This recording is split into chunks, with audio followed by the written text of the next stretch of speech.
Good morning जय जगन्नाथ।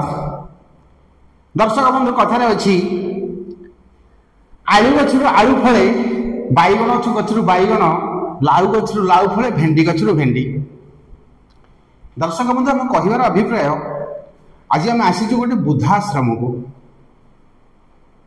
जोटा कि आमर कली जुगर जेल भी कहले चले। ये सबकि सुविधा अच्छी खाइबा पीवा रहा सबकि सुविधा अच्छी किंतु प्रत्येक बाप माँ मैंने ये आसला आखिर लुहा खसाती कारण माँ टे चाहे मो परिवार पिला माने भलरे रुहंतु माँ को आशीर्वाद पिला मानक पाखरे थाए हेले माँ बयस अपराह्न पहुँचला बेले सहारा देवा परिवर्ते झील पुओ भूली जाइछन्ति। निज स्वामी आरपारी को चलीगला माँ रो भरोसा कई नाहंती। माँ निज पिला मानकु बढ़ई कुढ़ई बड़ मनीष करी विवाह होगा परे से माने घर संसार करी परिवार सहित भलरे दिन काटुछन्ति।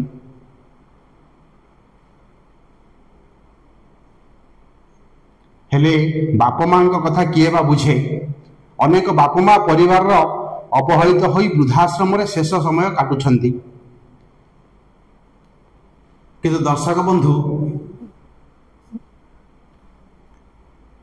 आमर ये देखिए 100 खंड गाँ अच्छी किंतु 4टा वृद्धाश्रम गोटे है घंटीशिला गोटे आम मेघाम्बरी गोटे बालुगा गोटे केम्भरीपड़ा किंतु टोटाल बाप माँ अच्छा 80 जन अच्छा 100 खंड गाँव 80 जन बाप माँ अच्छा तेणुक गोटे गाँव जड़े भी पड़ूना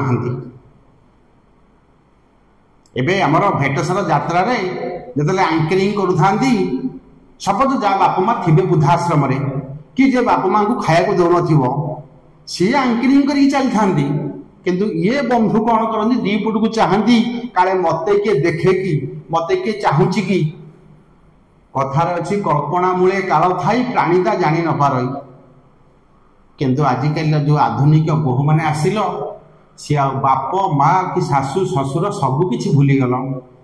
सी आगुरी थिला आमर परंपरा अनुजाई आमर हिंदू शास्त्र अनुसार जे घर सिक्यूरीटी गार्ड था बाप माँ से माने घर नाती नातुणी आ बहु समस्त माने सिक्यूरीटी गार्ड होगी रही था।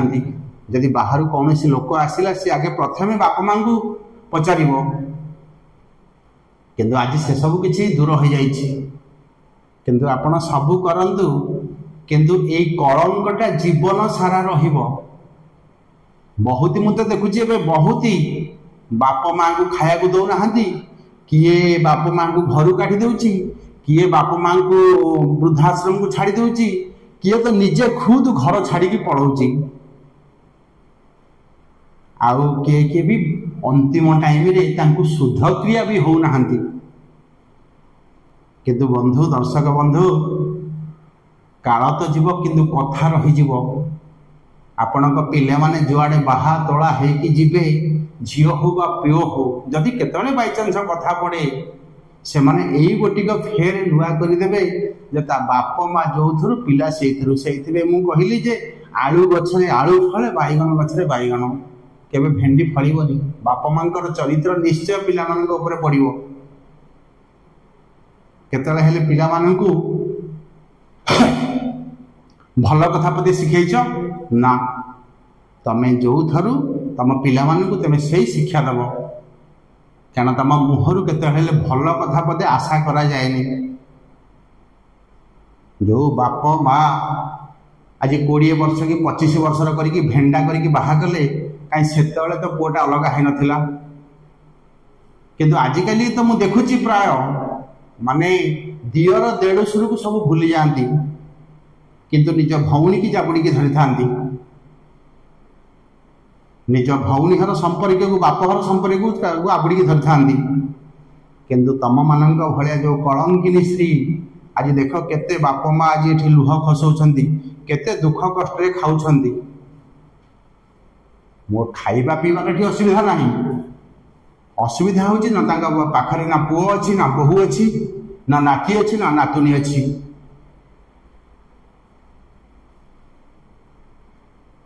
तेणुक गीतार मत लिखा अच्छी ଯାହାର ଯେଉଁ ଭାବ ଦେଖି ନାବ ମୁଁ ଦିଅ ଇ ସଳଖି। ତେଣୁକରି ଦର୍ଶକ ବନ୍ଧୁ, ତମେ ଯେମିତି କର୍ମ ସେମିତି ଫଳ। ସୁଖ ବୋଲି ଦିନେ ମିଳିବନି କି 5 ଲୋକରେ ଠିଆ ହେଇପାରିବନି। ଆଉ ମୁଁ ଗୋଟେ ଦେଖିଲି, ଯେଉଁମାନେ ବାପ ମାଙ୍କୁ ଖାଇବାକୁ ଦଉନାହାନ୍ତି, ଯେଉଁ ବୋହୂମାନେ, କିନ୍ତୁ ସତ୍ସଙ୍ଗରେ ସମସ୍ତେ ଆଗ ଧାଡ଼ିରେ ବସିଥିବେ।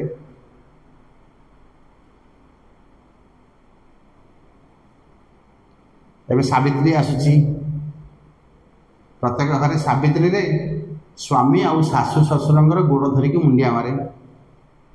କିନ୍ତୁ ଯିଏ ଶାଶୁ ଶ୍ୱଶୁରକୁ ଛାଡ଼ି ଦେଇଛି ବୃଦ୍ଧାଶ୍ରମରେ, ସେ କାହା ଗୋଡ଼ ଧରିକି ମୁଣ୍ଡିଆ ମାରିବ? କିନ୍ତୁ ଏମିତି ଅଛନ୍ତି ବହୁତ କଳଙ୍କିନୀ ବୋହୂ, ଯେଉଁଟାକି ଆମ ଦୁନିଆ ପାଇଁ, ସମାଜ ପାଇଁ ଗୋଟେ କଳଙ୍କ। ଏବେ ବି ଟାଇମ୍ ଅଛି, ନିଜ ଶାଶୁ ଶ୍ୱଶୁରମାନଙ୍କୁ ବୃଦ୍ଧାଶ୍ରମରୁ ନେଇକି ଆସିକି ନିଜ ପାଖରେ ରଖ। ଆରେ ଝଗଡ଼ା ସମସ୍ତଙ୍କ ଘରେ ଅଛି, ଏମିତି କିଏ କହିବନି ଯେ କାହା ଘରେ ଝଗଡ଼ା ନାହିଁ ବୋଲି। ତା ବୋଲି ଝଗଡ଼ା ହେବ ବୋଲି କ'ଣ ବାପ ମାଙ୍କୁ ନେଇକି ବୃଦ୍ଧାଶ୍ରମରେ ଛାଡ଼ିବା? ବାପ ମାଙ୍କୁ ଖାଇବାକୁ ଦେବାନି?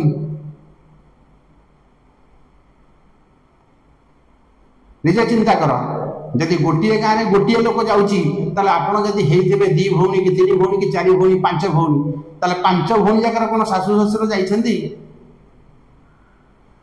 କିନ୍ତୁ ଗୋଟିଏ ଭଉଣୀର ଶାଶୁ ଶ୍ୱଶୁର ଯାଆନ୍ତି ବୃଦ୍ଧାଶ୍ରମକୁ, ଯାହାକୁ କି ମାନେ ଗୋଟେ ଲାଜ କି ସରମ ବୋଲି ଗୋଟେ ଜିନିଷ କିଛି ନଥାଏ।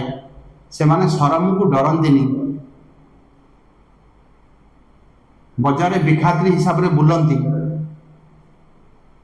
କିନ୍ତୁ ଆଜି ଦେଖିଲା ପରେ ଏ ଯେଉଁ ଅବସ୍ଥାରେ ଏମାନେ ଅଛନ୍ତି, ଆପଣ ଯେତେ ଖାଇବାକୁ ଦିଅନ୍ତୁ, ଯେତେ ପିଇବାକୁ ଦିଅନ୍ତୁ। ଆମେ ଏବେ 2ଟା ବାଘ ରଖିଛୁ, ଗୋଟେ ସର୍କସ ବାଘ, ଗୋଟେ ଜଙ୍ଗଲ ବାଘ। ଜଙ୍ଗଲ ବାଘ 10 ଦିନରେ ଥରେ ଖାଉ, କିନ୍ତୁ ସେ ଶାନ୍ତିରେ ଅଛି, ମନ ଫ୍ରିରେ ଅଛି, କାରଣ ସେ ଖୋଲା ଆକାଶର ବିହଙ୍ଗ। ଆଉ ଯେଉଁଟା ସର୍କସରେ ଅଛି, ପ୍ରତ୍ୟେକ ଦିନ ଗାଧୁଆ ପାଧୁଆ କରିକି ପ୍ରତ୍ୟେକ ଦିନ ତାକୁ ଖାଇବାକୁ ଦିଆହେଉଛି, କିନ୍ତୁ ହେଲେ ସଦାବେଳେ ସେ ଚିନ୍ତାରେ। କିନ୍ତୁ ଦର୍ଶକ ବନ୍ଧୁ, ଗୋଟେ ଜିନିଷ ଦେଖନ୍ତୁ, ଯେତେକ ଆମର ଶିକ୍ଷିତ ବନ୍ଧୁ ହୁଅନ୍ତୁ ବା ଅଶିକ୍ଷିତ ବନ୍ଧୁ ହୁଅନ୍ତୁ, ବାପ ମାଙ୍କୁ ଛାଡ଼ିକି ଦୂରକୁ ପଳେଇଛନ୍ତି, କି ବାପ ମାଙ୍କୁ ଘରୁ କାଢ଼ି ଦେଇଛନ୍ତି, କି ବାପ ମାଙ୍କୁ ଖାଇବାକୁ ଦେଉନାହାନ୍ତି, କି ବାପ ମାଙ୍କୁ ଶୁଦ୍ଧି ହେଉନାହାନ୍ତି, ସେମାନଙ୍କର ଯେଉଁ ମେନ୍ ଜିନିଷଟା ଭଗବାନ ସେଠି କାଢ଼ି ଦେଇଛନ୍ତି। କାରଣ ସେମାନେ ଦେଖିଲେ ଯେ ପୁଅର ରୋଲ୍ ତ ଇଏ କରିପାରିଲାନି ନା। ଭଗବାନ ତମକୁ ଯେଉଁ ଗୋଟେ ପୁଅ ହଉ ବା ଗୋଟେ ବୋହୂ କରିକି ଛାଡ଼ିଦେଲେ, ତମେ ସେଇ ରୋଲ୍ଟା କରିପାରିଲନି। ପ୍ରତ୍ୟେକ ବାପ ମା ଗୋଟେ ଝିଅଟେ ଦେଲାବେଳେ ସେ କେତେ ମାନେ କଥା କହିଲେ ନ ସରେ। ମୋ ଝିଅ ଲକ୍ଷରେ ଗୋଟିଏ, ଶିକ୍ଷିତରେ ଏମିତି। ଆଜି ସେ ଜିନିଷ ଗୁଡ଼ାକ ଆଜି ଯେଉଁ ବୃଦ୍ଧାଶ୍ରମରେ ଆମେ ଦେଖୁଛୁ, ଦେଖିଲା ପରେ କେତେ ଗୋଟେ ମନକୁ ମନ କେତେ ଗୋଟେ ଦୁଃଖ ଯେତିକି ଲାଗୁଛି, ଲାଜ ବି ସେତିକି ଲାଗୁଛି। କିନ୍ତୁ ଆପଣ ଯୁଆଡ଼େ ଯାଉଥିବେ, ଯଦି ବୃଦ୍ଧାଶ୍ରମ କଥା ପଡ଼ିଯାଏ କି ଶାଶୁ ଶ୍ୱଶୁର କଥା ପଡ଼ିଯାଏ, ତମ ଶାଶୁ ଶ୍ୱଶୁର ମାନଙ୍କର ସେଇ ବୃଦ୍ଧାଶ୍ରମରେ ଥିବେ, ତମକୁ କ'ଣ ଲାଗୁଥିବ? ସେ ପୁରା କଥାରେ ଅଛି, କଳ୍ପନା ମୂଳେ କାଳ ଥାଇ ପ୍ରାଣିତା ଜନନୀ, ତମକୁ ନିଶ୍ଚୟ କଳ୍ପନା ଗ୍ରାସ କରିବ। ସେଦିନ ଏବେ ଆଙ୍କରିଂ ସିଏ କରୁଥାଏ ଯାତ୍ରାରେ, କିନ୍ତୁ ସମସ୍ତେ ତାକୁ ଚାହିଁଥାନ୍ତି। କିନ୍ତୁ ଯାହା ଶାଶୁ ଶ୍ୱଶୁର ଘରେ ଥିବେ କି ବୃଦ୍ଧାଶ୍ରମରେ ଥିବେ କି ଖାଇବାକୁ ଦେଉନଥିବେ, ସିଏ ଆଗେ ଚାରିପଟକୁ ଚାହିଁବ, ମୋତେ କିଏ ଚାହୁଁଛନ୍ତି କି? ଆଜ୍ଞା, ହେଲା ଗୋଟେ ଆମର ମଦ ଦୋକାନ, ଗୋଟେ ଶିବ ମନ୍ଦିର। ଆପଣ ମଦ ଦୋକାନକୁ ଯାଉଛନ୍ତି ଯଦି ମଦ କିଣିବା ପାଇଁ, ନିଜ ପଇସାରେ ହିଁ କିଣିବାକୁ ଯାଆନ୍ତି, କିନ୍ତୁ ଆପଣ 2 ପଟକୁ ଆଗେ ଚାହିଁବେ ଯେ ମୋତେ କିଏ ଚାହୁଁଛି କି? କିନ୍ତୁ ଶିବ ମନ୍ଦିର ବି ଯାଆନ୍ତି ନିଜ ପଇସାରେ, କିନ୍ତୁ ଆପଣ କୁଆଡ଼େ ହେଲେ ଚାହିଁବେନି, କାରଣ ସେଇଠି ଆପଣଙ୍କୁ କଳ୍ପନାଟା ହିଁ ଗ୍ରାସ କରେ। ରହୁଛି ବନ୍ଧୁ, ଯଦି ମୋ ଭିଡ଼ିଓଟା ଆପଣଙ୍କୁ ଭଲ ଲାଗିଥିବ, ସବସ୍କ୍ରାଇବ୍ ବା ସେୟାର କରିବେ। ନମସ୍କାର।